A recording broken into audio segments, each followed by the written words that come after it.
¿Me escuchan bien, verdad?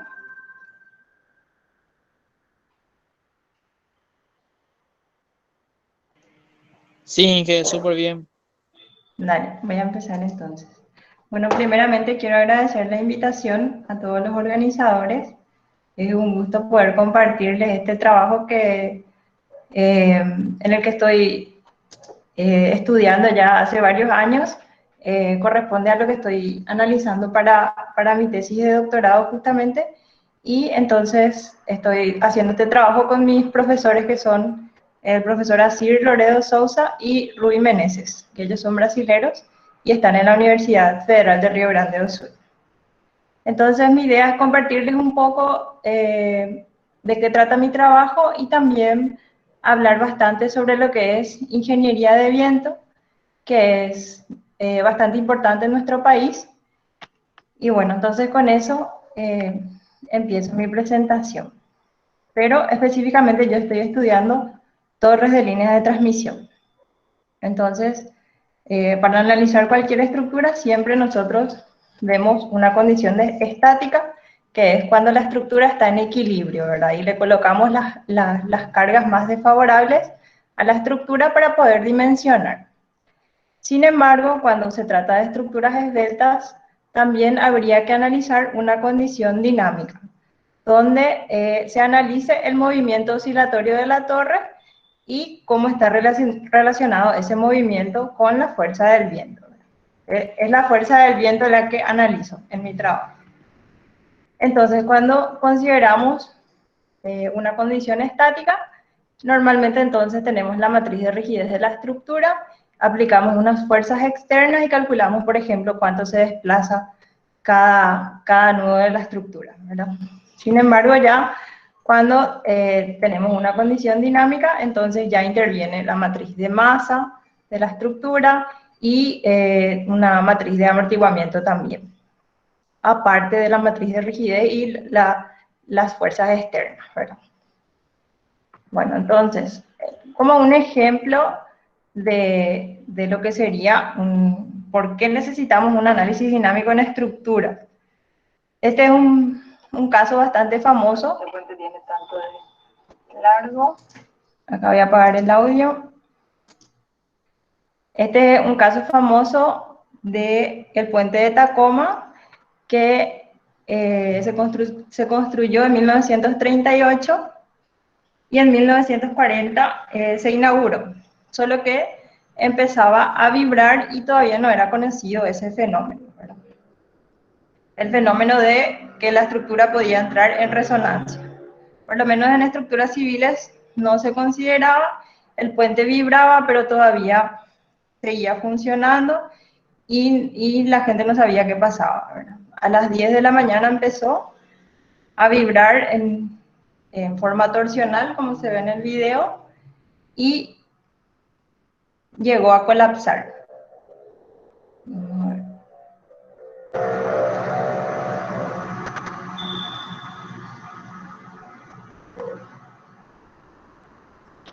Se puede ver que entonces era una forma de vibrar que estaba en torsión en relación al eje longitudinal. Entonces a las 11:10 de la mañana, después de una hora, colapsó el tramo central del puente. O sea, el puente en realidad entró en resonancia con el viento. Y por más rígido que era el puente, igual colapsó.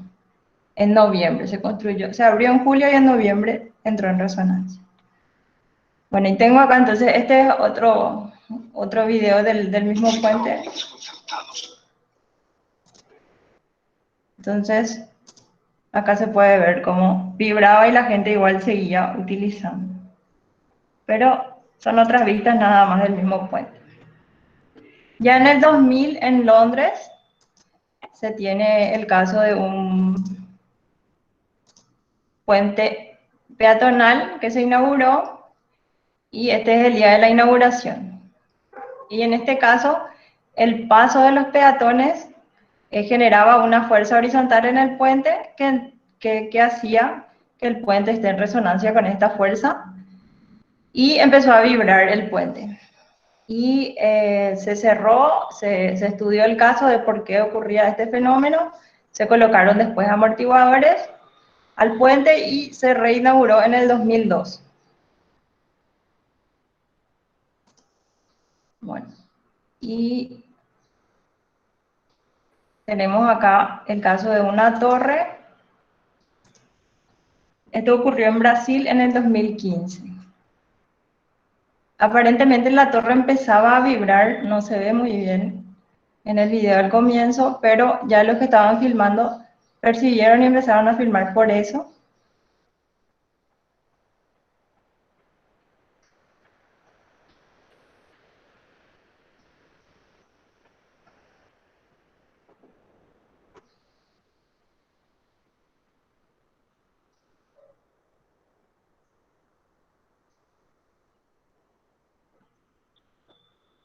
Y ahí ya se ve el colapso de la torre. Bueno, entonces realmente es súper importante analizar cuando una estructura es esbelta si es que puede o no ocurrir el fenómeno de resonancia con las fuerzas externas, ¿verdad? Y este es el caso de un puente en China, creo que fue en mayo de este año, que vibraba también debido a la acción del viento. Ni siquiera era un viento muy potente, simplemente se dieron unas condiciones específicas para que este puente entre en resonancia. Bueno, y acá es el caso de unos postes que son también muy esbeltos y se puede ver cómo están vibrando todos los postes. Y acá el poste que está cerca de este pórtico que está acá, se ve que no vibra, ¿verdad? Eso está impidiendo, este pórtico está impidiendo que ocurran las condiciones necesarias para que entre en resonancia la estructura, ¿verdad? Bueno, entonces, eso es básicamente el análisis dinámico tiene que ver con eso, ¿verdad? Entonces, para analizar dinámicamente una estructura, existen varios métodos, pero son unos métodos que vamos a llamarle más complejos de lo que, por ejemplo, se presentan en las normas. Entonces, lo que hacen las normas es, calculan una fuerza estática equivalente y esa fuerza estática hace que la estructura se deforme de la misma manera en que se deformaría realizando un análisis dinámico más complejo. Entonces, para la elaboración de normas se analiza dinámicamente y luego esa deformada se usa y se calcula una fuerza estática equivalente. En el caso de torres de líneas de transmisión, generalmente lo que se hace es, en las normas ya, se calcula una fuerza estática media y se multiplica por un coeficiente de mayoración G. Y esa sería ya la fuerza estática equivalente que se utilizaría para cargar a la estructura y calcular después los esfuerzos en la estructura. Eso es a nivel de norma. Entonces, este coeficiente G ya tiene incluido, digamos, el análisis dinámico. Entonces, varias normas de acción del viento sobre las estructuras utilizan este valor de G. Y de ahí calculan una fuerza estática equivalente. Otras normas, como la norma brasilera, calculan una fuerza fluctuante que le suman a la fuerza media y así tienen la fuerza total sobre la estructura. Son dos maneras diferentes de colocar en las normas, pero ambos casos parten de un análisis espectral que es del que yo les voy a hablar hoy. Entonces, el método de la norma ASCE está basado en un artículo publicado por Davenport en 1979.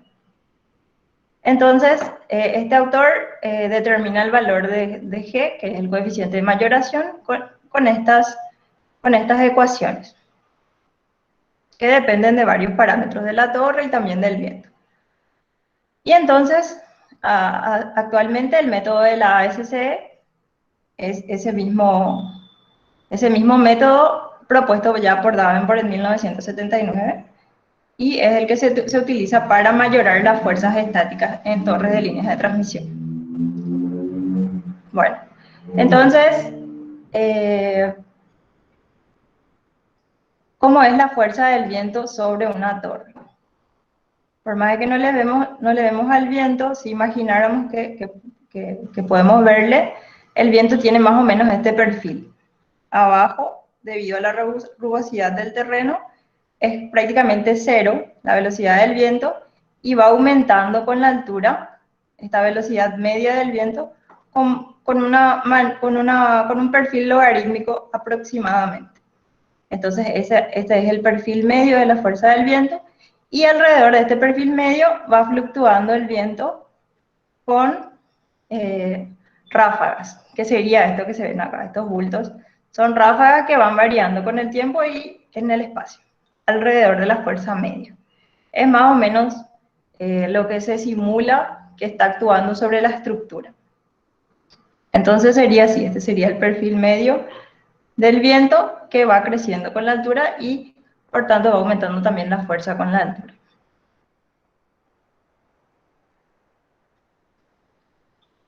Entonces, lo que se hace con el método estático equivalente es, para cualquier tipo de torre, aunque sea una torre que es autoportante, que se sostiene a sí misma, o atirantada, que tiene estos cabos, estos tensores que le sostienen, entonces, en ambos casos se utiliza esta metodología con el coeficiente G, que tiene en cuenta la respuesta dinámica de la torre. Y las torres atirantadas, con el tiempo fueron abarcando espacio en relación a las torres autoportantes porque tienen una ventaja que es económica y ambiental.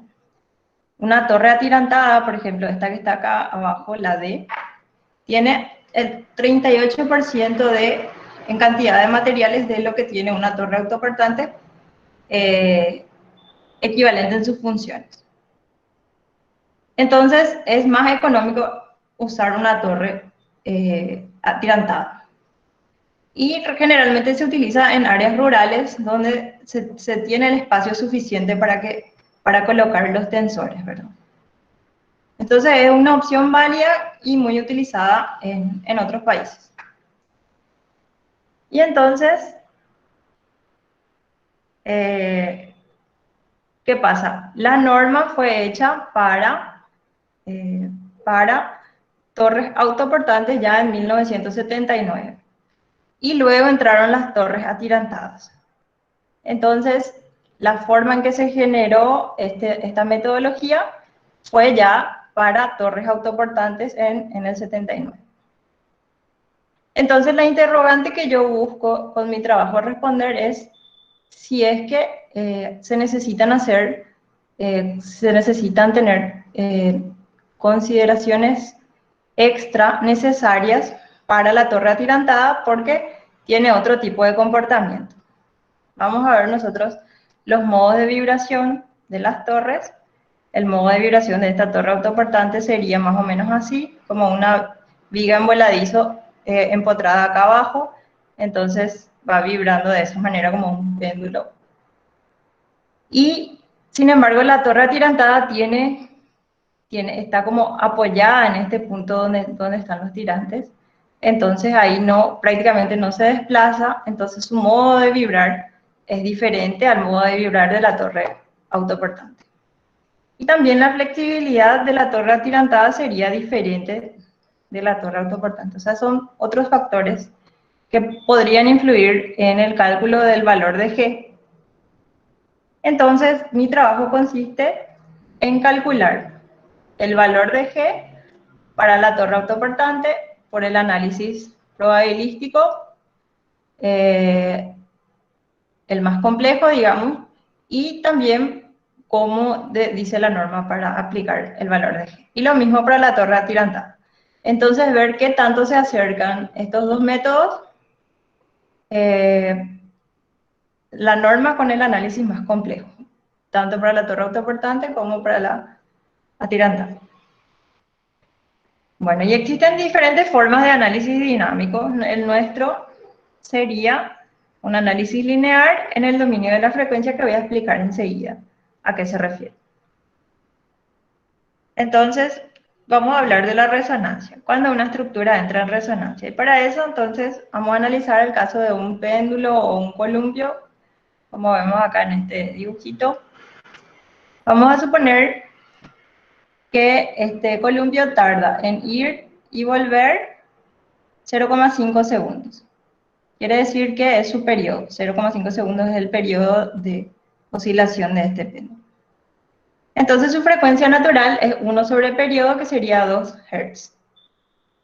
Bueno, y entonces, por más de que la fuerza que estamos ejerciendo sobre el columpio sea muy pequeña, si yo empiezo a darle la fuerza cada 0,5 segundos, el columpio va a oscilar cada vez con mayor amplitud. Quiere decir que va a entrar en resonancia porque va a ir creciendo la amplitud de oscilación. Entonces, una estructura entra en resonancia cuando la frecuencia de la fuerza externa que se le está aplicando es igual a la frecuencia natural de la estructura. O sea, depende de las dos cosas. Entonces, si yo quiero analizar un puente, tengo que ver que la fuerza del viento no tenga una frecuencia similar a la frecuencia natural del puente. Y eso se puede calcular, la frecuencia natural de las estructuras. Bueno, entonces, esa es la condición para que una estructura entre en resonancia. Y estas son las torres que yo analizo, una torre autoportante y una torre atirantada monomastro equivalente en sus funciones. Entonces, yo lo que hice fue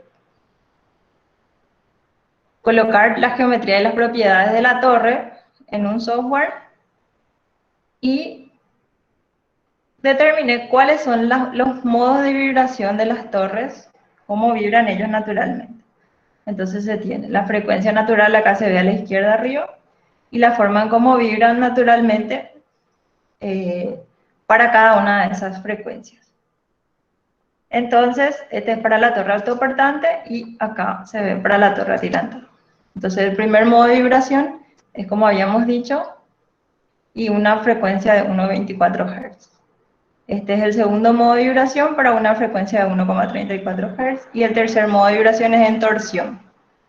Entonces, si la frecuencia del viento va coincidiendo con alguna de estas frecuencias, la estructura va a vibrar en la forma modal de esa frecuencia a la que está actuando el viento. Bueno, entonces ahí podemos confirmar, acá están las frecuencias naturales, 1,23 Hz para la atirantada y 2,14 para la autoportante. Y se puede ver que el modo de vibración es diferente. Bueno, y entonces, en realidad, ¿cómo se hace, cómo se considera la acción del viento? Acá, como dijimos, este es el perfil logarítmico que habíamos dicho de la velocidad media del viento, y alrededor está una velocidad fluctuante que está en líneas trazadas. Entonces, vamos a decir, para una altura, yo tengo una velocidad media que vamos a decir que sea, por ejemplo, 30 metros por segundo acá. Esa es esta velocidad media acá.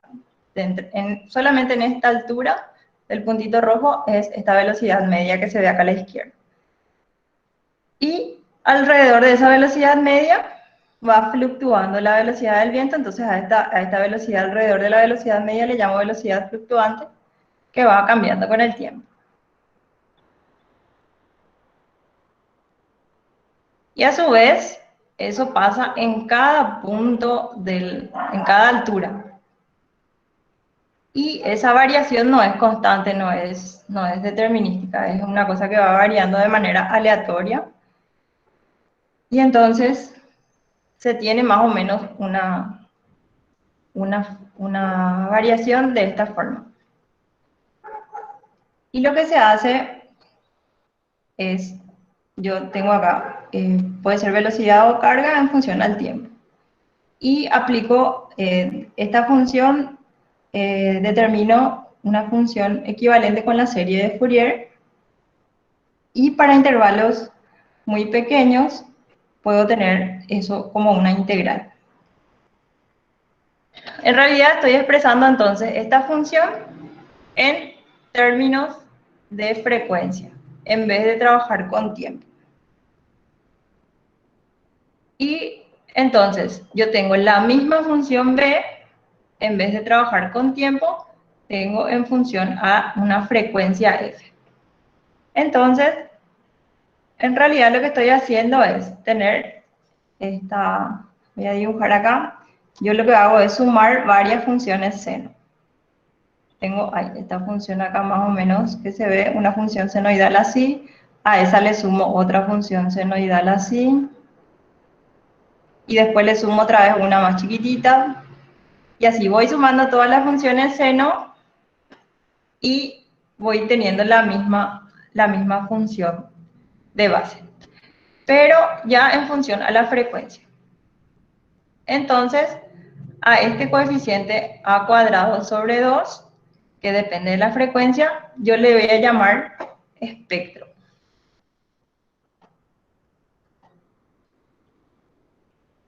Y entonces este espectro, en este caso, es espectro de velocidad.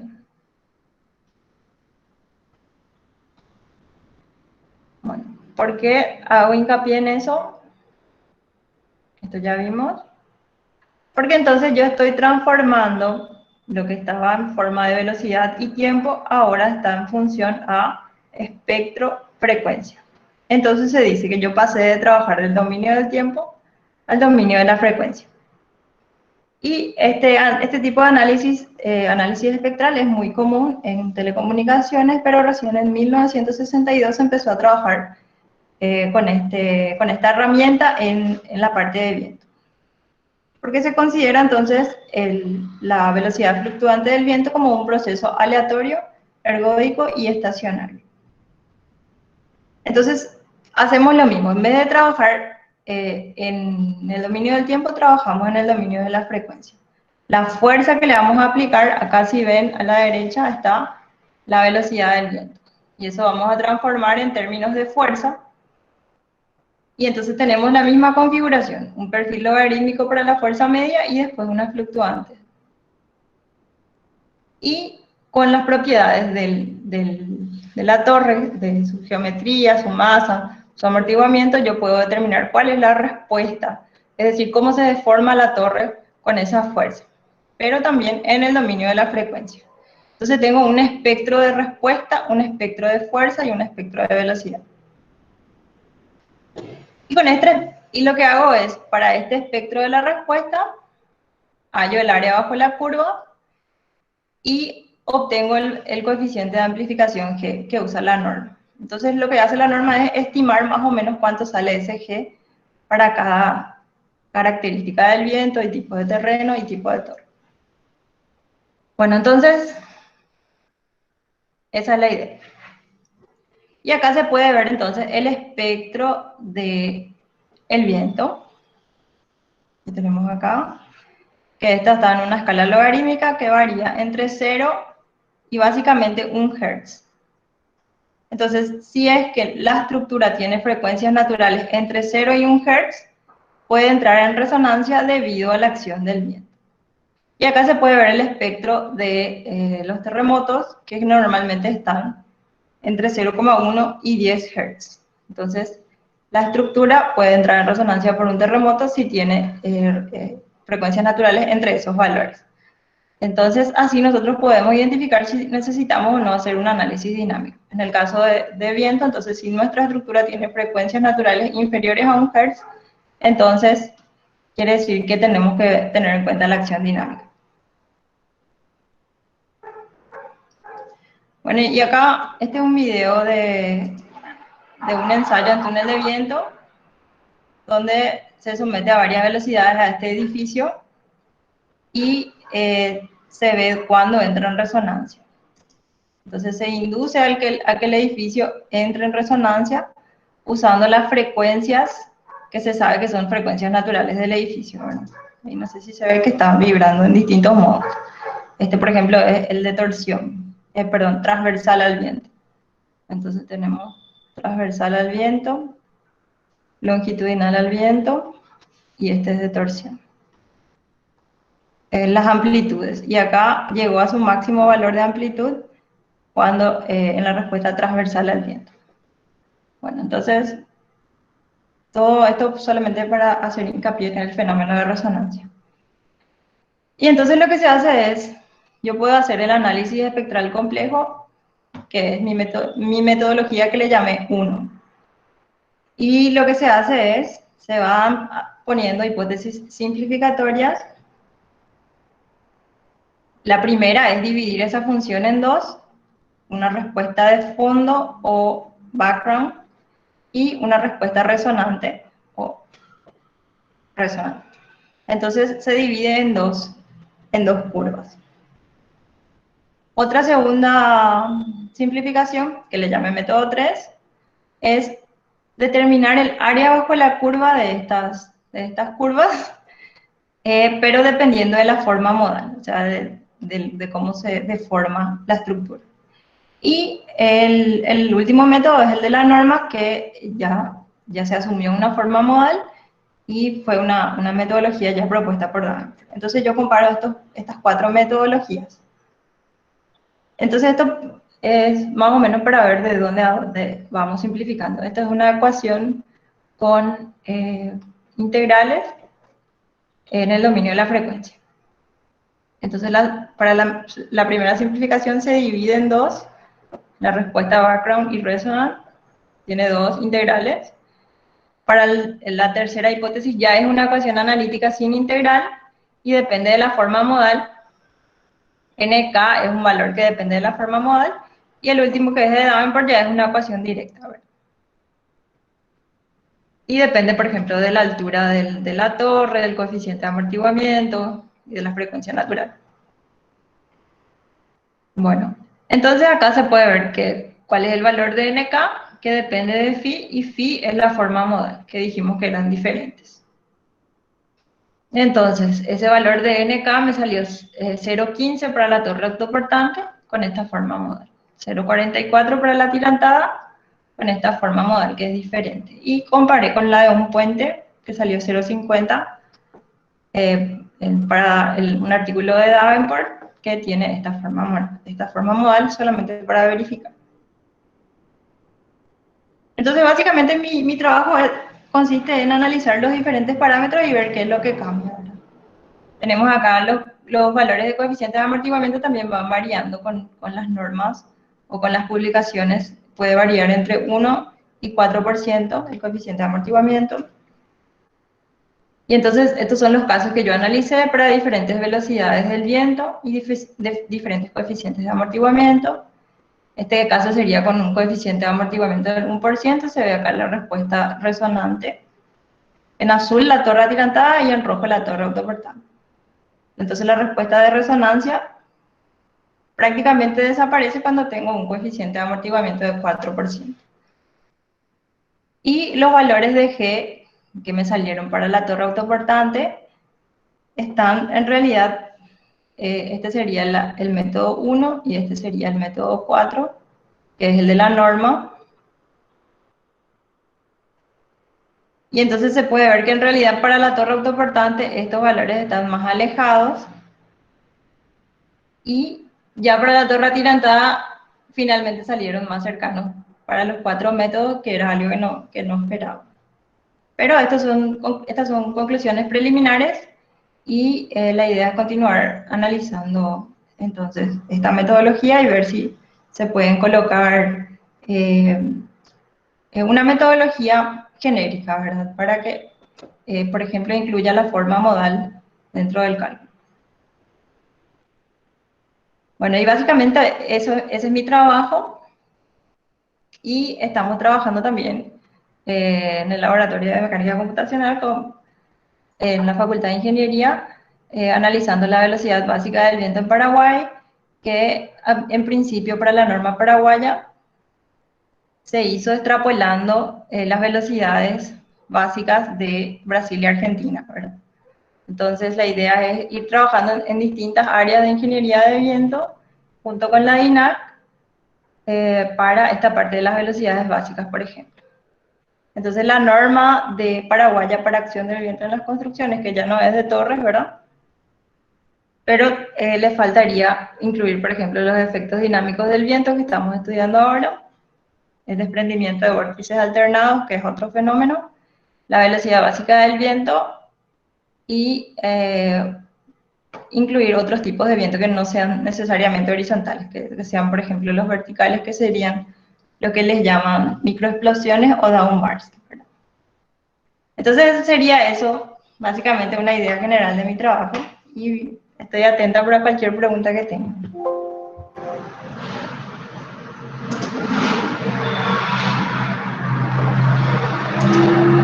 Muchas gracias, ingeniera, por la presentación. Pasamos ahora a la sección de preguntas. Yo particularmente tengo una pregunta tipo, ¿cómo fue en cuanto a los datos la dificultad de realizar el trabajo? Bueno, y la verdad es que para mí fue bastante simple porque mi profesor trabaja en la parte de consultoría de torre de línea de transmisión, y él, como está trabajando en eso, pues, le pidió, o sea, está trabajando, era una interrogante que ellos tienen, ¿verdad? Los consultores en sí estaban buscando responder esto, y la empresa Furnas nos proveyó de los datos. O sea, es realmente difícil obtener estos datos, pero la empresa Furnas estaba interesada en la respuesta, entonces nos dio los datos de las torres.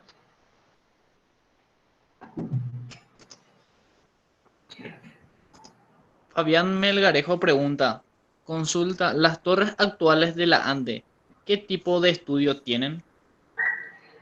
Bueno, la verdad es que yo no trabajo en conjunto con la ANDE. Yo sé que en Paraguay creo que se usan exclusivamente torres autoportantes, pero es una tarea pendiente trabajar con ellos, ¿verdad? O sea, darles a conocer este trabajo y ver ellos cómo se manejan, y tal vez contribuir un poco con ellos, si es que se puede. La verdad que no sabría decir. Super Inge.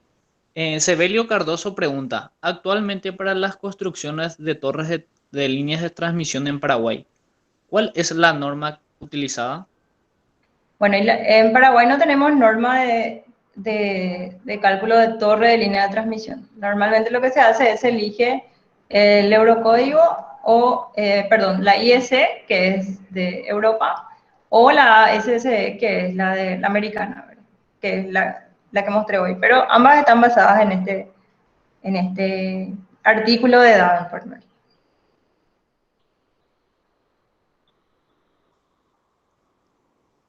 Excelente, ingeniera.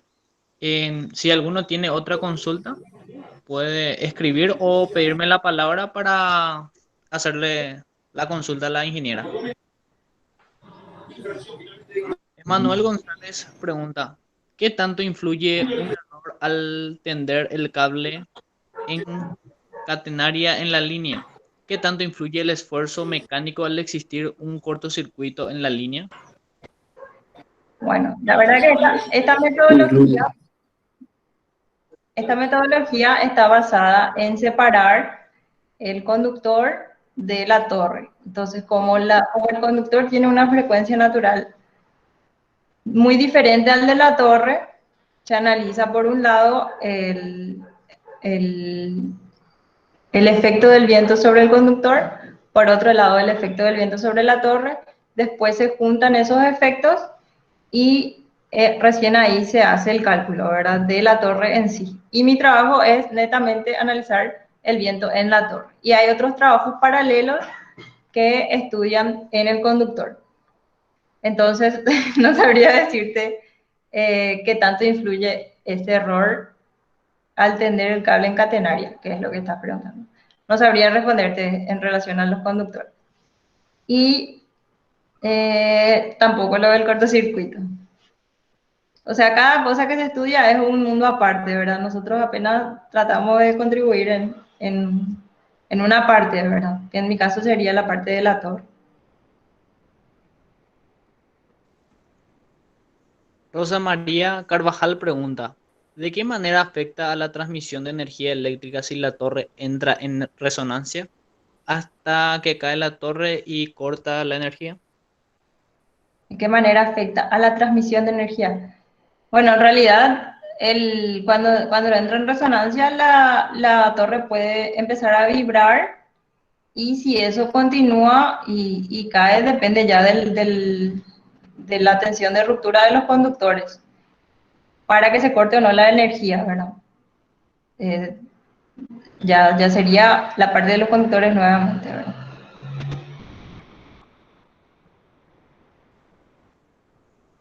Mario Vázquez pregunta, ¿cómo influye la temperatura de nuestra zona en una estructura? ¿Es posible calcular con esta variable? La norma de la IS y la ASCE tienen en cuenta la variación de temperatura en los conductores más que nada.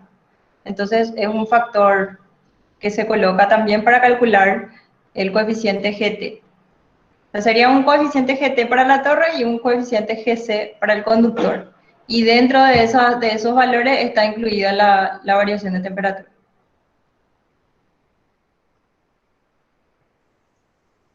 Súper, Inge. James Crow pregunta, ¿las consecuencias debido a la corrosión o por otros efectos naturales de la intemperie, qué tanto afectaría al análisis que hiciste? Bueno, nosotros colocamos en el análisis las propiedades del material. Ponemos el módulo de elasticidad y el área de la sección transversal de las barras, ¿verdad? Y entonces, si la corrosión afecta el área de sección transversal de la barra, entonces eh, eso obviamente va a afectar, ¿verdad? Eh, Se colocan las áreas que existen y después aparte se hace un análisis de confianza, ¿verdad? Donde se incluyen errores que puedan existir y está para eso el análisis de confianza, ¿verdad? Pero este análisis es estrictamente con las propiedades del material y después se hace ese estudio incluyendo posibles errores.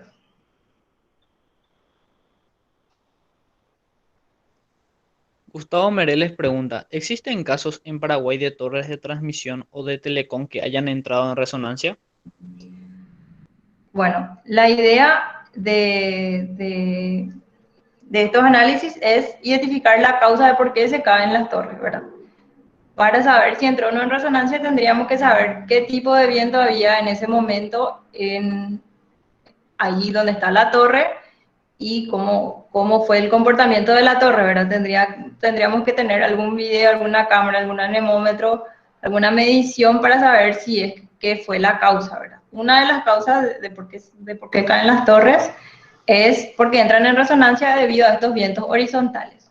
Pero en Paraguay también es muy común los vientos que son verticales, que están ahora en estudio a nivel mundial, porque se identificaron relativamente hace poco tiempo y son también pueden causar vientos de igual importancia que los vientos horizontales, ¿verdad? Y entonces existen varias causas, es difícil identificar si fue por eso o no que cayeron las torres, o sea, si fueron por vientos horizontales o verticales, por ejemplo, pero habría que analizar el caso, si fue qué tipo de tormenta fue, cuánto fue la velocidad, se necesitarían también, justamente esa es la importancia también de esta charla, es dar a conocer lo que hace falta tener más mediciones a nivel país, también compartir los conocimientos que se tienen y, por ejemplo, los anemómetros que se utilizan siempre son para medir la velocidad horizontal del viento, ¿verdad? Pero si viene un viento inclinado, entonces no está midiendo la velocidad vertical, no se sabe si fue un downburst o si fue un viento del tipo sinóptico. O sea, es difícil responder por qué falló una estructura, pero deberíamos equipar mejor o hacer un análisis más completo de este tipo de fenómenos, ¿verdad? Tanto en la universidad como en las áreas privadas.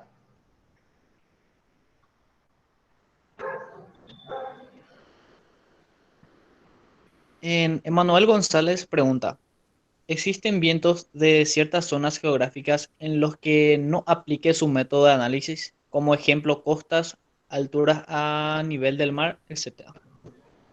Bueno, en realidad, en la costa voy a poner acá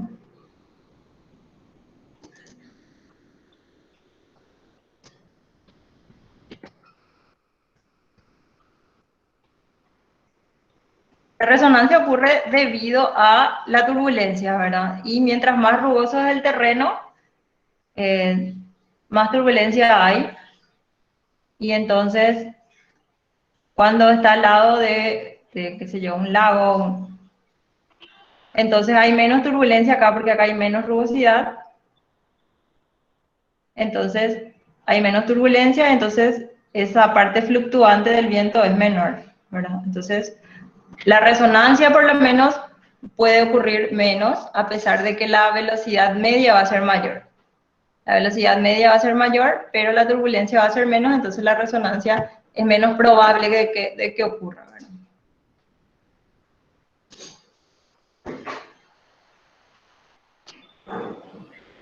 Excelente, ingeniera. Sebelio Cardoso pregunta, ¿qué departamento del país manifiesta los vientos más fuertes en el año para análisis de las torres? ¿Se tiene una base de datos sobre eso? Bueno, y justamente la norma paraguaya de acción del viento en las construcciones tiene las velocidades básicas del viento, que serían las velocidades que tendríamos que tomar para el análisis de estructura. En este caso sería acá, en la región oriental tenemos mayores velocidades de viento que serían 50 metros por segundo a 55 metros por segundo, según la NP 196, que como dijimos es la extrapolación de la norma brasilera y de la norma argentina, ¿verdad? Que más o menos coinciden ahí en sus mediciones, pero ambas normas se están actualizando ahora, la brasilera y la argentina están actualizando las velocidades del viento y están actualizando el mapa de velocidades del viento, y les puedo demostrar una tesis de doctorado que está en internet, que se llama Windy Tips. Y ahí ellos hicieron un análisis de las velocidades del viento de todo Brasil y también analizaron algunas de Paraguay, de Argentina también. Está cargando más la página ahora. Ah, yo les tengo que compartir, ¿verdad? Bueno, pero si les voy a dejar nomás el tip, es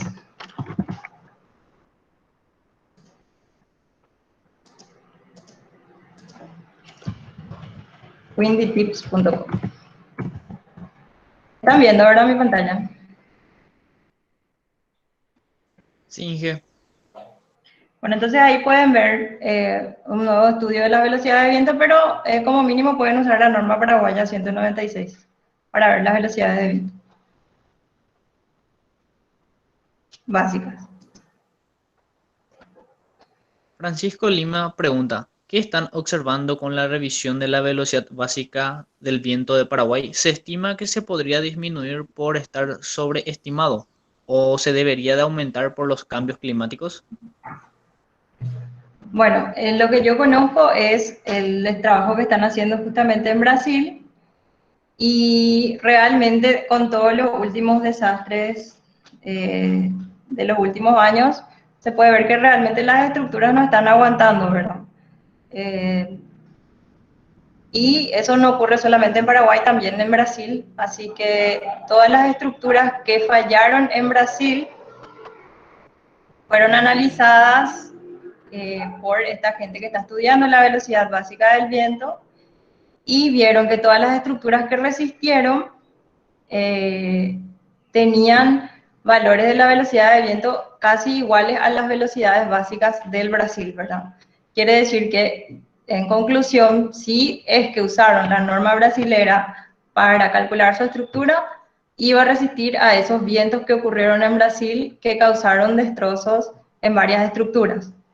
O sea, concluyendo, el análisis de este grupo, de este equipo, es que las velocidades realmente están en el orden que tienen que estar, como mínimo para poder resistir estos vientos fuertes que ocurren, ¿verdad? Eh, si ustedes, hay una página también de la DINAC, donde se puede ver las velocidades máximas que ocurren para 3 segundos en varias estaciones meteorológicas. Entonces, si ustedes ponen, por ejemplo, creo que era el 1 de octubre del 2017, que hubo una tormenta bastante fea, que afectó más el departamento de Caguazú, la ciudad de San José de los Arroyos, y quedó casi destrozada, se cayó una antena, y bueno, ahí se pueden ver más o menos a cuánto llegaron las velocidades extremas. Y eso que los anemómetros que se tienen son lugares puntuales, ni siquiera sabemos si fueron realmente las velocidades máximas que ocurrieron en todo el país, solamente en ese punto específico, ¿verdad? Y estaban bien cerca, o sea, cerca de lo que sería lo que propone la norma. Entonces, realmente yo eh, eh, me someto a repetir lo que el equipo de estudio de la Universidad Federal de Río Grande do Sul está haciendo, ¿verdad?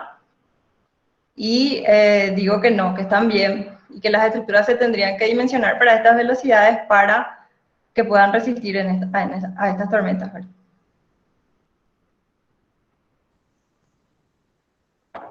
Liz Pérez pregunta, según tu análisis, las torres autosoportadas son más inestables que las atirantadas, pero ¿por qué las telecomunicaciones dan auge a las torres autosoportadas? ¿Son menos costosas?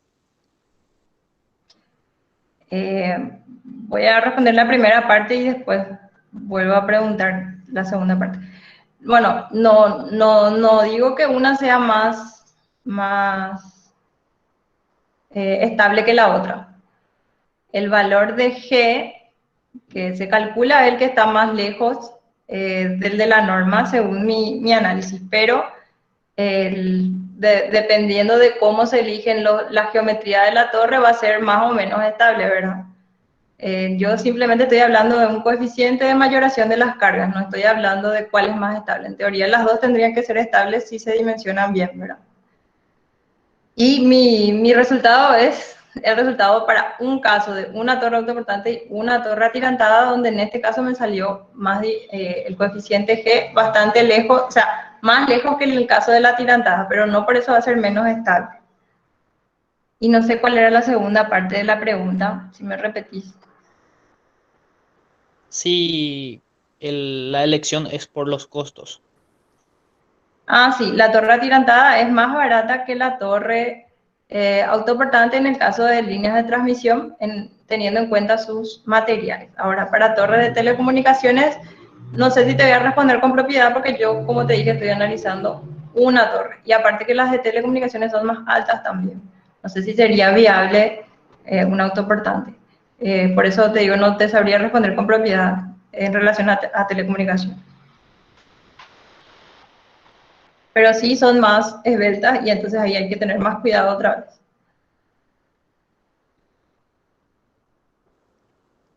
El compañero Emanuel González pregunta, así como mencionó Brasil y Paraguay, ¿sabe si ha habido destrozos de torres en México? Por no hacer este análisis, de ser afirmativo, ¿sabe si son comunes? Por último, si se tiene conocimiento de México, ¿de dónde se extrajo dicha información? Bueno, la verdad es que el efecto del viento es demasiado variable porque estas normas también están previendo un viento que no sea un viento, qué sé yo, no sea un tornado, por ejemplo, ¿verdad?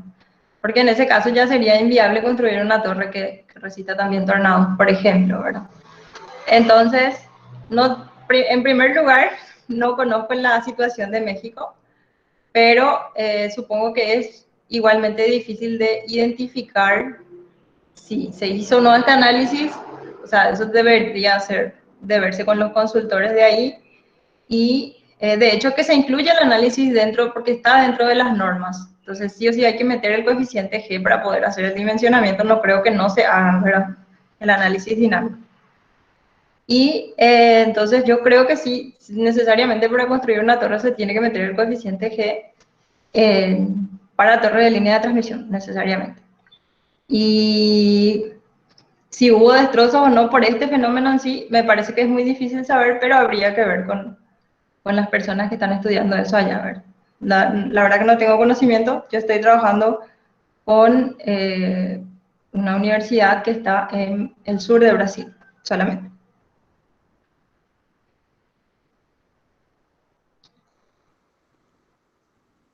Fabián Fleitas pregunta, ¿existe algún mecanismo de disipación de vibraciones de estructuras a través de riostras? Sí, existen varios mecanismos para disipar las vibraciones. Hay amortiguadores de muchas clases. Específicamente qué tipo de amortiguadores se usan eh, depende mucho. La verdad que eh, eh, depende de la estructura, depende de los consultores que elijan qué tipo de amortiguadores van a usar. Entonces, de que existen mecanismos de disipación de vibraciones, existen, sí, sí o sí. A través de riostras es lo que no te sé responder.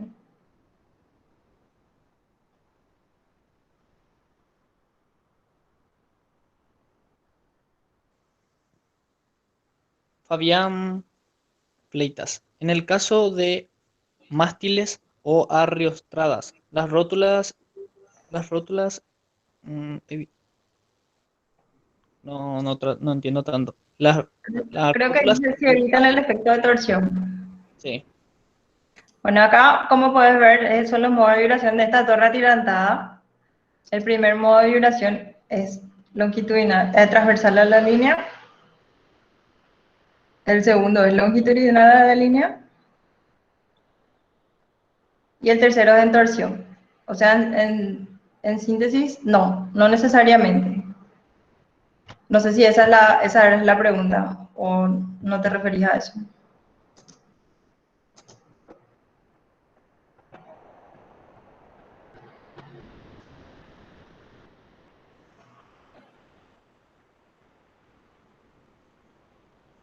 creo que esa ingeniera era la última pregunta. Ah, no, hay otra pregunta. David Llanos, buenas tardes. En Perú, donde la topografía del terreno es sumamente accidentada, ¿aplicaría la ejecución de torres TSL? La verdad que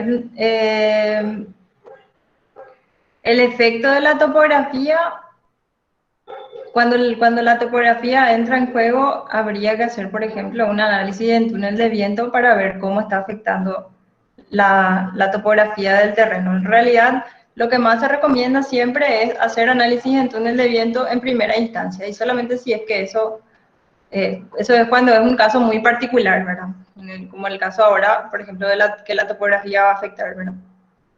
Entonces, normalmente el primer paso es, cuando es bueno, en este caso, torre de línea de transmisión es, es una gran inversión a nivel país. Entonces, lo primero que se recomienda es hacer análisis de túnel de viento. Después, un análisis más, la segunda opción sería hacer un análisis, por ejemplo, en elementos finitos, y ya un análisis más, más rápido sería aplicando la norma, ¿verdad?